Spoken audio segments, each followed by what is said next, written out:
My name is Beatrice Watare Githinji. I'm a TV presenter, basically a media personality. I'm also a voiceover artist. So I'm currently doing a show at KU TV called Beyond Limits. Starts at 8:30 p.m., ends at 9 p.m. every single Thursday.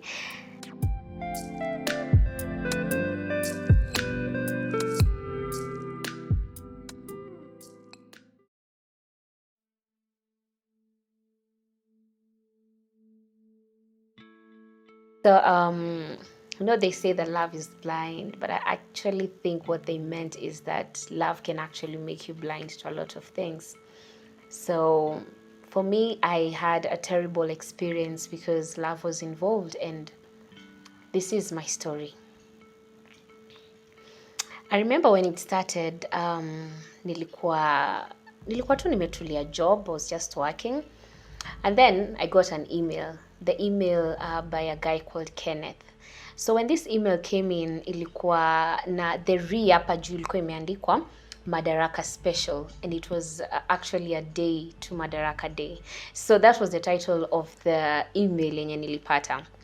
So when I got the email, I was definitely curious to know what's happening. Like, I don't know any Kenneth, but when I checked the content of the email, ilikuwa inasema, hey Beatrice, I've been referred to you by Jay, a guy called Jay, and this guy amesema kwamba you're a TV presenter and you can actually host our show at a place in Eldoret.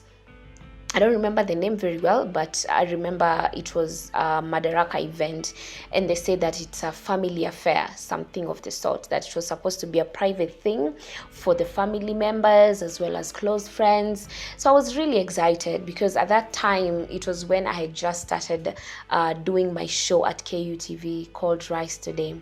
So the show was doing very well. I remember the hashtag Watare na Shaban was trending at the time on Twitter and stuff like that. So it was at a time when I felt like, yeah, I could actually attract some potential sponsors not sponsors, what you're thinking, but sponsors in terms of people who would love to actually help me build my name and, call me on shows and events. So I was really excited about it.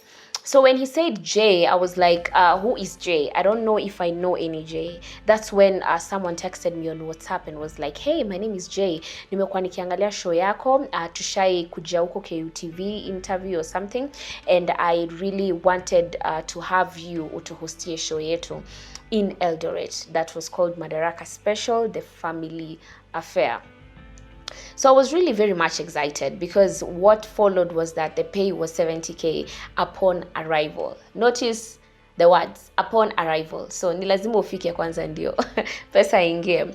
So what I did, I decided to now try and communicate with Jay, and I was like, okay Jay, so how are we going to go about it? Tutatoka Nairobi pamoja ama tutafanyaje? Then Jay was like, yeah, tutatoka Nairobi pamoja, fasting tomorrow. No, it was actually fasting that same day jioni. When it gets to around 5 hapo atakuwa maza shughuli zake, then tunaweza toka na tuende pamoja. So I was very much excited, and I was telling myself that, wow, these are opportunities that are coming through for me. So that evening, Jay texts me and tells me, something has happened.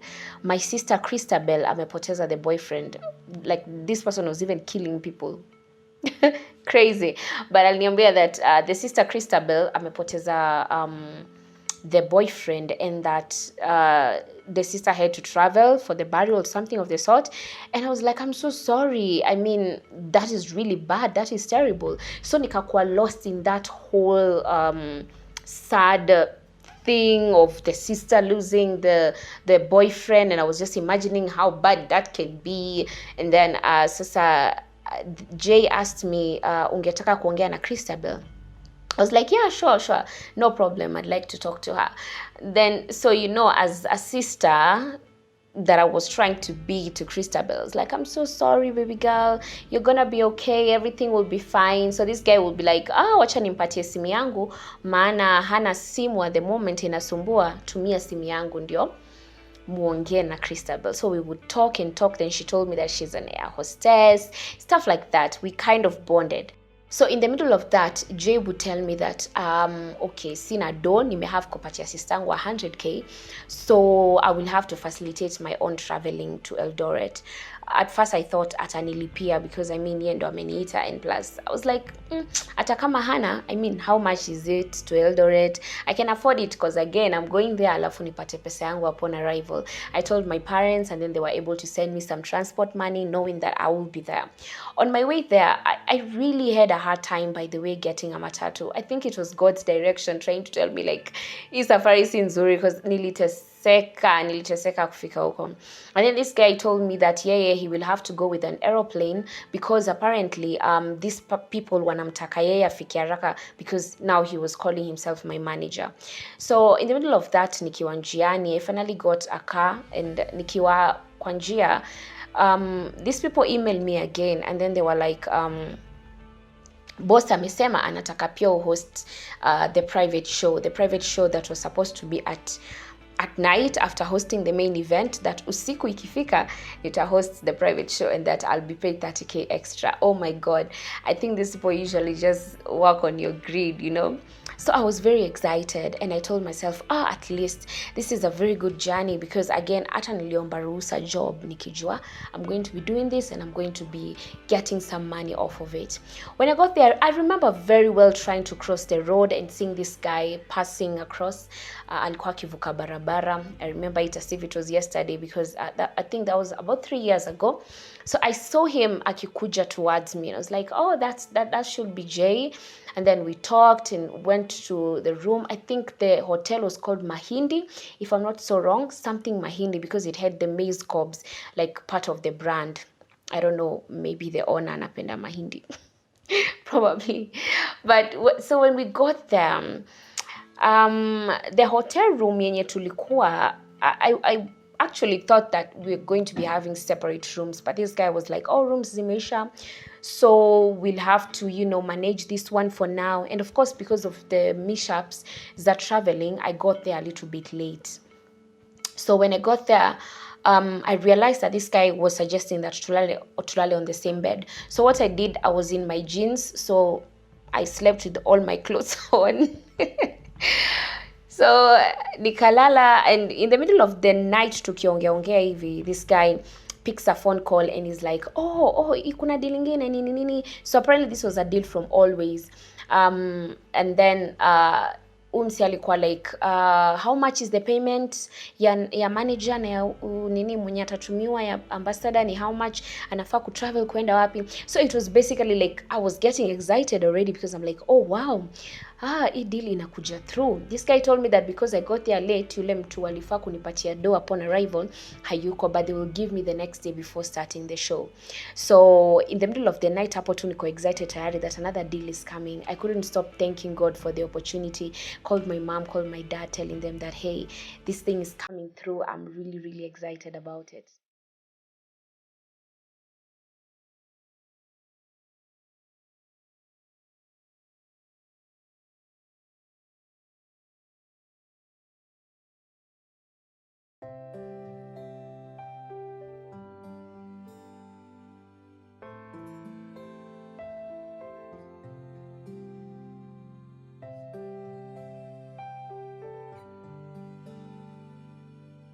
So fast forward to when we woke up in the morning. So of course I'm getting ready, niko excited.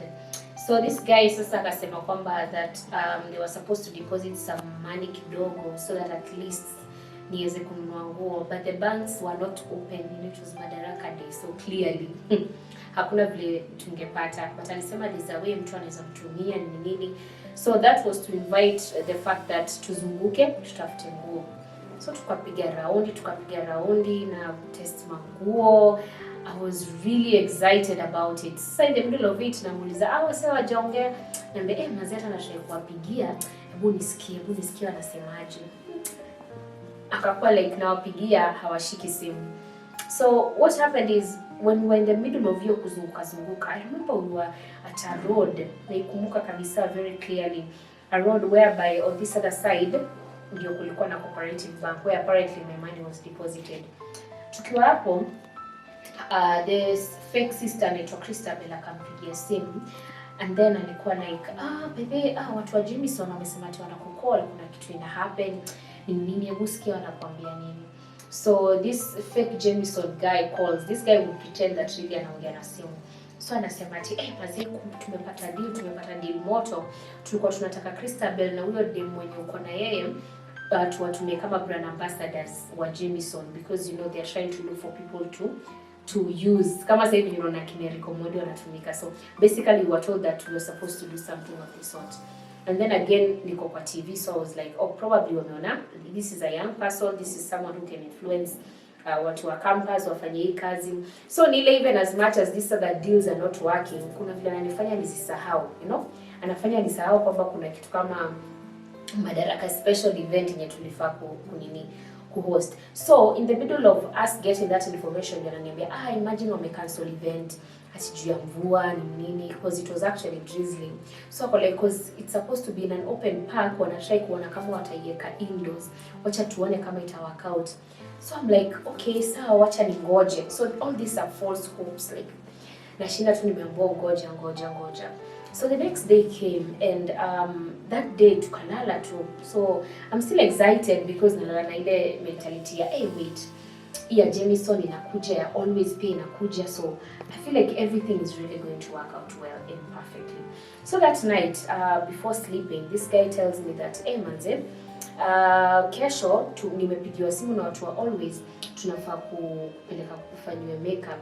I'm supposed to now start shooting nini, kwa hivyo nahitaji mzee wa makeup, and for in a hair collection was supposed to give me hair, stuff like that, yani vitu tu. So akaniambia ati makeup artist ame 11,000 tunafaa kumpatia hiyo deposit, but the payment was I think about 4 million something. So nikasema what is 11,000, hata kama sina acha nifulize. At the time hakukuwa nafuliza, so nilitimiza.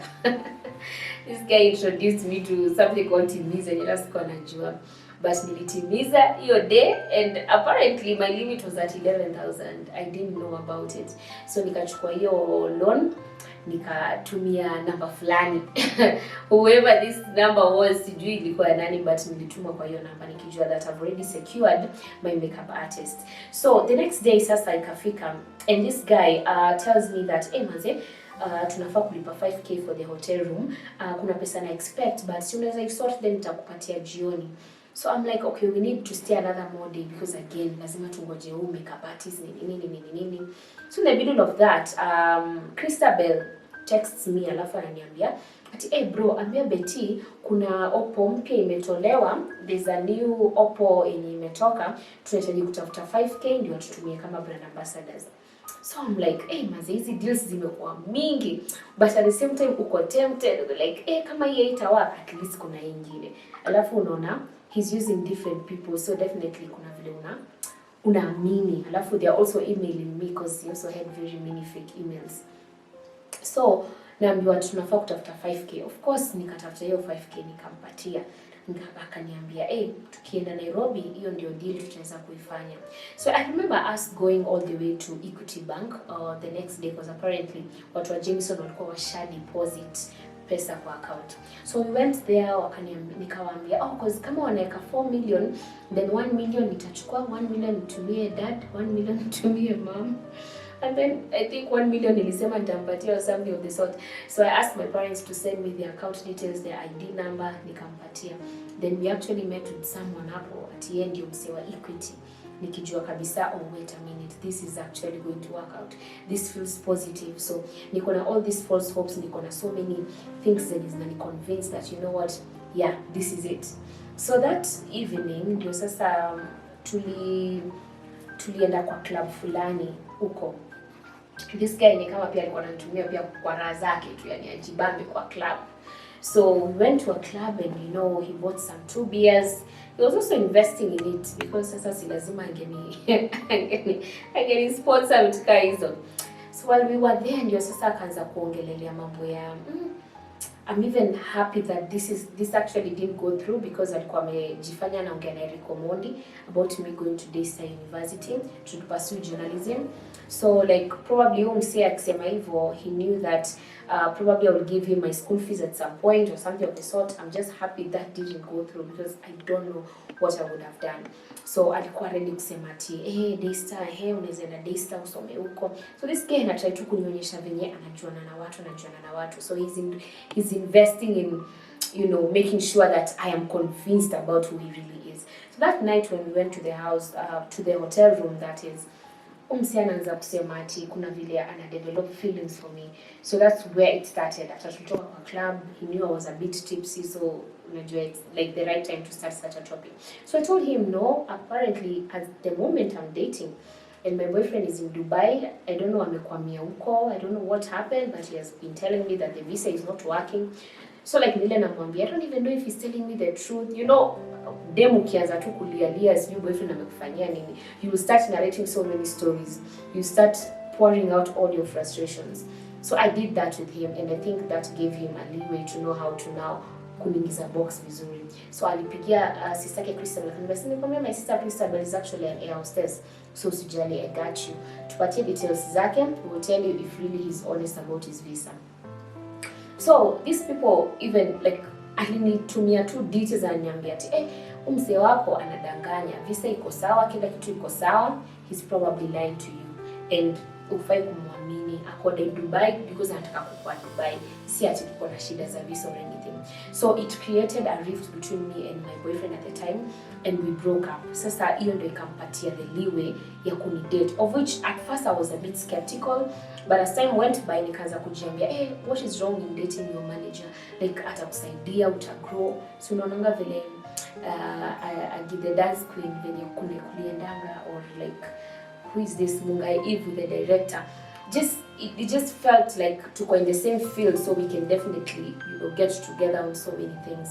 So tukiwa huko, and your sister the next day ananiambia that we now need to go to Nairobi, that huko ndio wamesema tupatane tuende Nairobi.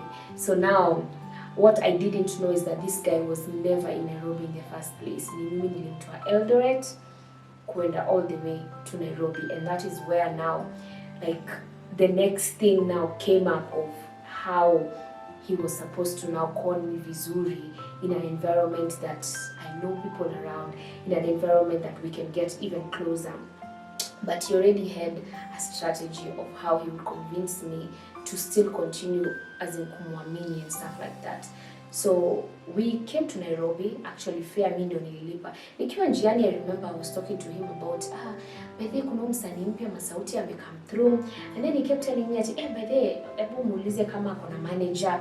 You know, this guy was already trying to get like people that I knew at the time. I'm even so happy that sijui Masauti ya kushika simu yako kuliendaje, I don't remember, but I remember him mentioning that he wants to manage Masauti, but I told him siko sure, I think I'm already na manager, haina haja, it's okay, we don't have to do all of that. In the middle of that peer, I remember calling for a hair collection and talking to them and asking them like, hey, how much is installing a wig? They told me around 50,000 as the makeup, blah blah blah, nini. So this guy is like, okay, sawa, hiyo iko poa.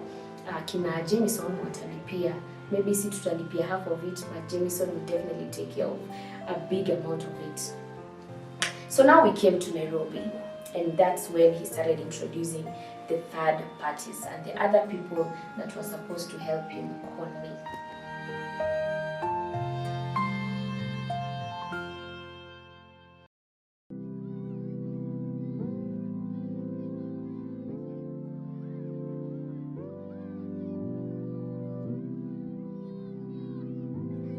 So when we got to Nairobi, I think that's when now his intention was to take the relationship to the next level, and I think alikuwa sharpanga how he was supposed to do it.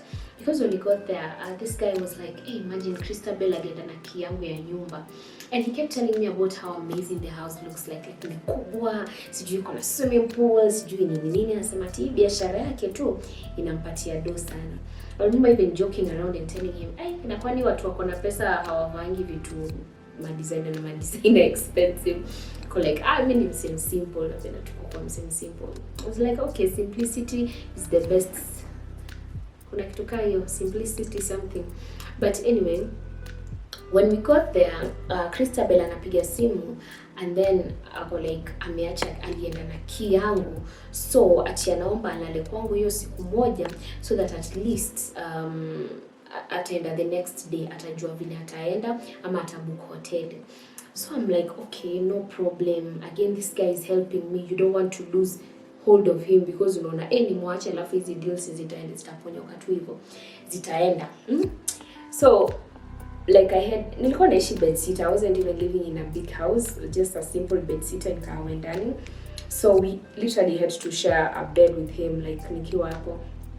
And then sasa in the middle of that ndio anaanza kuniambia, so unaonaje story yetu ya dating? Mimi kuna vile nimedevelop feelings na nakupenda, nataka tuone venye tunaweza pursue hii kitu, we really work towards it. So at that time nikakuwa like I'm not really sure, siko so sure, but at the same time naona sister yake vile ananipigia and we are talking nini tuna bond, tuna text.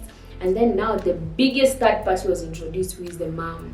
The mom now started texting me. Ako like, mimi ni Mama J, nafurahia sana, uko na mtoto wangu, kidogo tuko na shida huku Kisumu, sijui the brother-in-law amearestiwa, kwa hivyo please vumilia tu, mkae na yeye kidogo, tutajua vile tutafanya.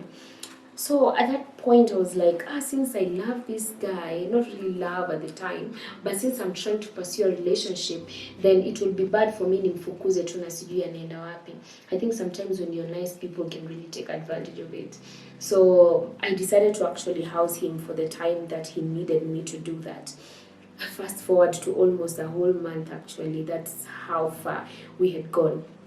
So when we're in the middle of that, namuuliza kwani zile deals za Jameson, kwani ni aje, kwani wanasemaje, always now, kwani hawajaongea, kwani kunaendaje, why is it that nothing is materializing? Nikaanza tu kumuuliza hivyo, akaniambia usijali, imagine watu wananishow asha deposit do, kitu imebaki ni tujue vile sasa story itaenda, tujue vile utafanya hiyo makeup nini. Akaniambia usijali, I'm sure washaeka do kwa bank, they've already confirmed that wameka do kwa bank. So at that time I'm relaxed, I'm like it's okay, it's fine, I'm like very chilled out. So your deal ya Jameson, I remember this guy also asked us again to go out. Venye tulienda out ilikuwa after tu nimelipwa my salary, before even paying my rent. I remember alikuwa like tuende, nataka tupeleke rafiki ya Diamond 5,000, ati Diamond atatupatia 150k on Monday.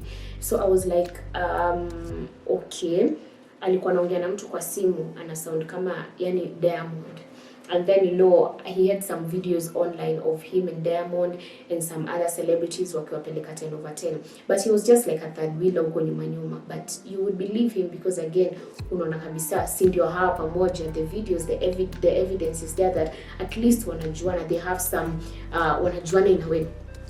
So naniambia Ramadan atako hapa Gorillas Lounge, twende tumpatie hiyo 5k because nani atanirudishia. Then sasa I send him the 5,000, and when we get there he gets out and says that amepeleka, then anarudi.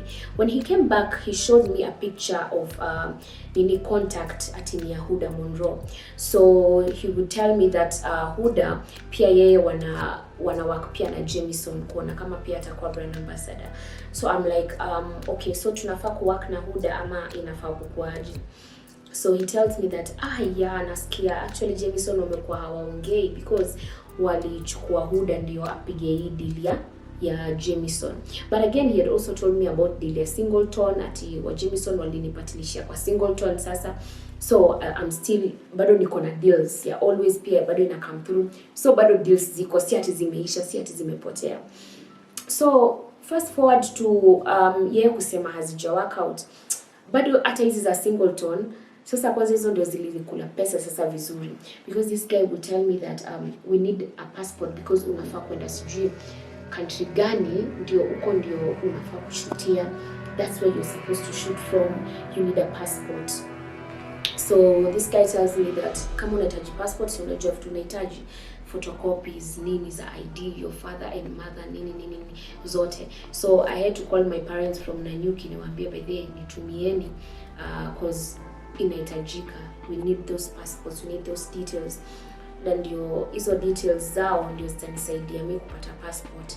So at the time I wasn't really knowledgeable about even how to do the application. So yeye aliniambia usijali, in like a week passport yako itakuwa imetoka. Nikamuuliza, now if we use the right way itateka na sema inachukua hata 3 to 6 months. So afadhali tufanye haraka ndio hii deal situponyoke. So I remember us even going all the way to Tao. Akaniweka mali hivi, nilikuwa nakula tu chips hapo na kuku. Akashuka chini ati kupeleka hizo details zangu. And he took the bahasha akaenda nayo, sijui alienda kutupa ama alienda kupeana wapi, but he came back saying that ameshapeana. At that time nikiwa I remember calling some people nikiwaambia wanitumie do ndio ifike 20,000 ya the passport. I borrowed 5k from this side, 5k from another person, 5k from my mom, 5k, like nilikuwa naomba tu nione nani atanisaidia. And luckily for me walikuwa wanatuma. So they would send, and then I'm like, don't worry, just give me 2 weeks, I'm going to pay back the money. I remember even calling my best friend from Mombasa, nikamwambia nitumie 3,000 nitakurudishia, trying to pile up the money. Then sasa ikakuwa I also need a certificate of good conduct. I didn't even know how one gets a certificate of good conduct. Sasa niambia tafuta 8k, kuna askari mwenye anazitengenezanga na atatupatia ako huku, sijui anaishi Jogoo Road. So I was really positive, and I'm like, this guy are gonna connections, So you look for the money. I remember hiyo 8k my mom have kuomba kwa mwalimu mwenzake, and she had to send it to me so that at least I would give this guy. And this guy the whole time he knew, ilikuwa tu uongo hata akiniona nikistruggle.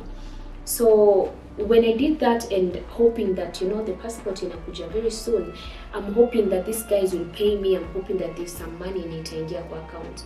So I now decided to go to the bank and check if really kulikuwa na pesa, because this guy kept telling me that kuna pesa imeshaekwa, usijali hizi vitu tutazifanya. Then all of a sudden sijui hawashiki simu, so nikasema acha niende niangalie nijue. So I remember going to Equity Bank ya Unicity hapo karibu na KU.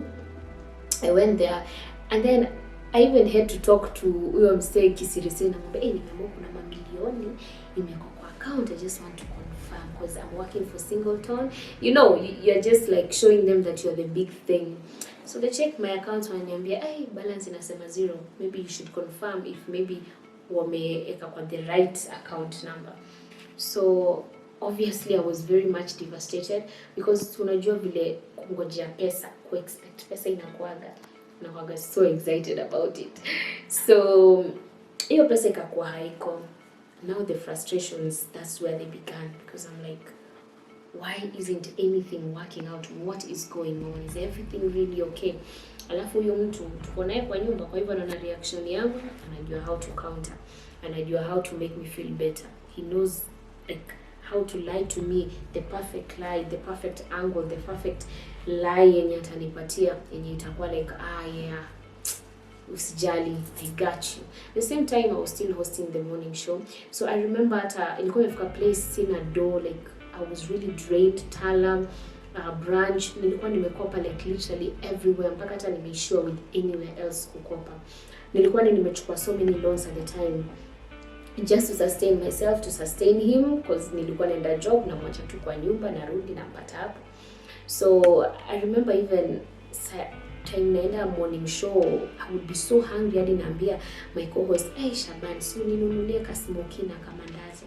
Anafikiria ni jokes, and angenibaia, but hajui that is actually supposed to be my lunch for that day, or even like my breakfast, my lunch, and probably my dinner for that day. Ningenunua githeri ya 30 tunakula na yeye.